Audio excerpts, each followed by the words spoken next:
right, stone circles, guys. Oh my gosh. We need to talk about stone circles because apparently they're everywhere.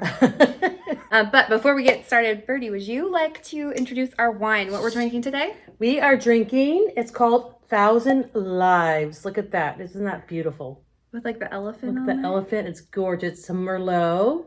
And it's from our favorite South America country, apparently. Argentina. Because we keep getting Argentinian wines. They have such cool designs really and names. do. We love it. Yeah, so we're like, where's this from? Argentina.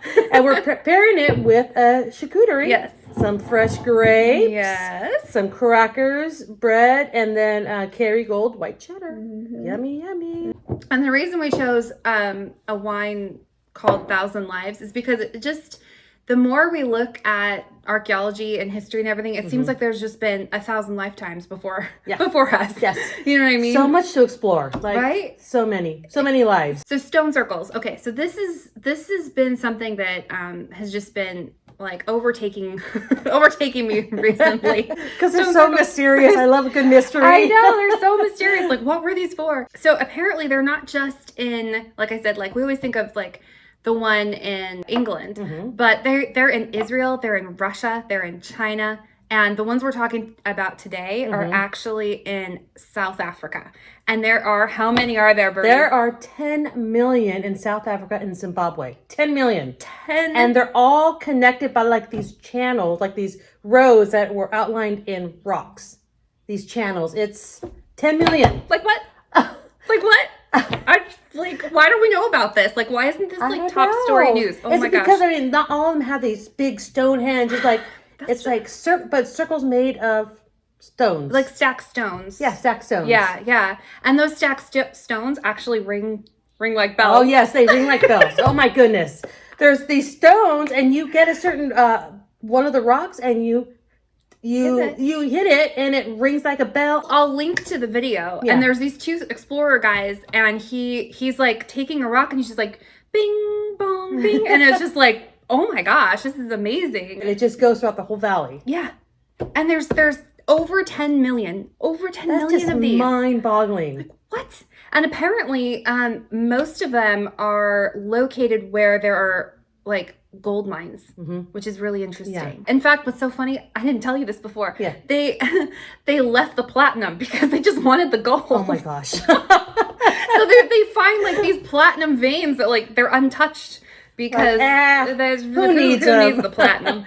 Diamonds. Who needs it? This is extremely old. Like we're talking about, they've dated it anywhere between 75,000 years ago to 300,000 years ago. And they're so specific or so structured. Oh yeah. I mean, I didn't even mention that. They're all astronomical, these calendars, and they're like perfect circles. And it's just amazing because there's one specific one that they've named Adam's calendar because there's an actual astronomical calendar, and it lines up with the summer solstice, the winter solstice, and they have like these specific triangles that like if you follow like the center of each of the circles, it creates these different triangles. Perfect triangle. And also if you follow it, it's on the 31-degree line of longitude. You follow that up, it hits the Pyramid of Giza. Lines right up with it. Whoa. It's just like, what? Like, it's just weird because a lot of these around the world, they line up on these like longitudinal lines. They line up and they hit different like Stonehenge. Stonehenge is one of them, and then another one goes through Machu Picchu in Peru and into Easter Island. It's like all lined up. Like who are these people? This? Come on now. What is happening right now? Yeah, they're just. I think Adam's calendar was. If you look that one up, you'll find so much information on there. But what's weird is like they didn't find him till 2003. Actually. Oh really? Yeah, and it was by accident. And I kind of like, how do you not notice 10 million stone circles?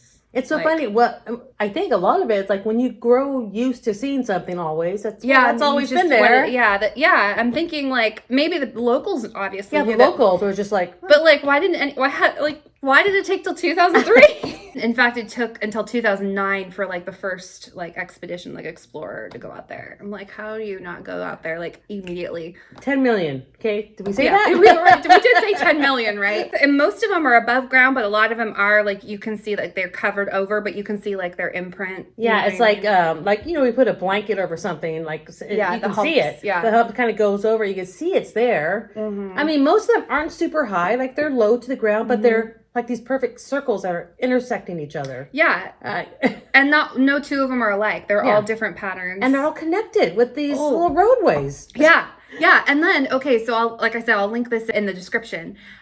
So this local guide, he was saying that his, this other local actually grew up there. The locals use it as a place of initiation, which is interesting. The Adams calendar or just the circles themselves? I think the circles themselves. Okay.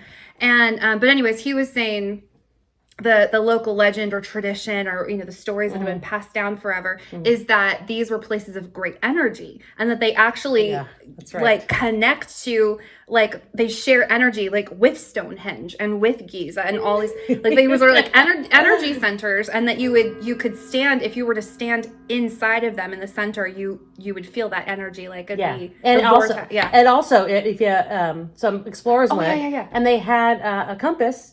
And the needle got all wacky as it got close to one of those one of the big monoliths. Yeah, monoliths. Yeah, it threw off the magnetic field. Yeah, it's like, oh my gosh, there's this strong field coming off of these stones and in these centers and there's always, they said, like, it's interesting because there's not a lot of trees, but within these within like the middle of the circles surrounding, there's a tree. Oh yeah, like. And the like rest of the landscape, it's just In fact, there was a guy. He mentioned that there was someone who did an experiment where he put seeds inside of the not all those trees that we're talking about, but like you're like, oh, that's why they're there. No, but like because of that, it was because he was seeing this phenomena that he actually. He wanted to do a test, so he did some seeds in these stone circles, and the trees and the plants that grew up had longer lives. They were more resistant to bugs. It was just, it's like all these other things, like they had some like major health benefits, these trees. Did they know that when they built it? I don't know. It they had to have known something about it, because like how it almost feels like it was for that purpose. Yeah.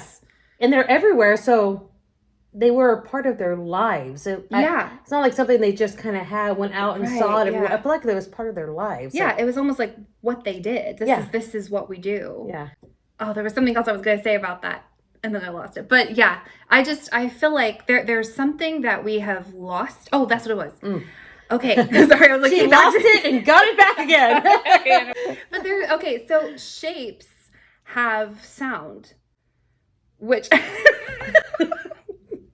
but that makes me wonder if they knew about the frequencies or vibrations or whatever of these different shapes, because they actually like a octagon, a pentagon, a triangle, they all actually do have different sounds.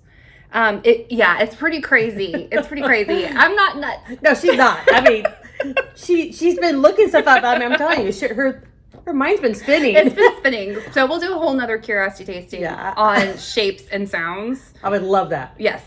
I look up at a couple things. Oh, this is so cool. It's interesting. And kind of, go back to my, rest of my life. And she's like... she's still there. I'm still there days later. I'm still looking it up. So I'll link everything. I'll link all those videos and stuff into, like I said, the description. And also on the website, if you go to the time machine on the incaneroshop.com, if you go to the time machine and you go to like the very beginning of time, it's all chronological. You'll find more links, more books, and more stuff like that. So more curiosity. More curiosity. All right. So until then, here's to curiosity. Woo-hoo!